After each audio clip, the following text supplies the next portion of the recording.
Hello, একদম হাওয়াই মিঠাই একটা শাড়ি। এটার নামই আমি দিব হাওয়াই শাড়ি। একদম সফট শিফন জর্জেটের উপর কাজ করছিলাম। অনেকদিন হলোই জর্জেট শাড়িতে কাজ করা হয় না। আপনাদের অনেক রিকোয়েস্ট ছিল যে আপু জর্জেট শাড়িতে একটু কাজ করো, কারণ অনেকেই আছে যে সুতি শাড়ি ক্যারি করতে পারে না।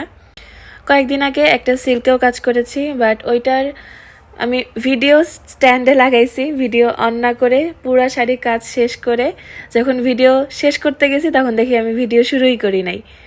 ওই শাড়িটা যার ছিল তার রিকোয়ারমেন্ট ছিল যে আমি সুতি শাড়ি পরবো না, বাট শরীর যেন দেখা না যায় এরকম শাড়ি আমাকে দাও। এজন্য তাকে সিল্ক শাড়িটা দিয়েছিলাম। ওরকমই একটা শাড়ি আমি আমার জন্য করেছি, ওটা হয়তো বা আমি পরে আপনাদের সাথে শেয়ার করব। অনেকদিন হলে শাড়ি পরা হয় না, এত ব্যস্ততা, মানে একদম সবকিছুর দফা রফা হয়ে গেছে। এটার সাথে খুব সুন্দর একটা জুয়েলারি সেটও রেডি করছি, সেটাও আপনাদের সাথে দেখাবো ইনশাল্লাহ। শীতের দিনে কাজ করা আসলে ঝামেলা। হেয়ার ড্রায়ার দিয়ে শুকাতে শুকাতে যখন হেয়ার ড্রায়ার গরম হয়ে যায় তখন দেখা যায় ফ্যান দিয়ে শুকাতে হয়। একদম শীতে কুট্টি লেগে বসে বসে ফ্যান দিয়ে শুকাচ্ছি।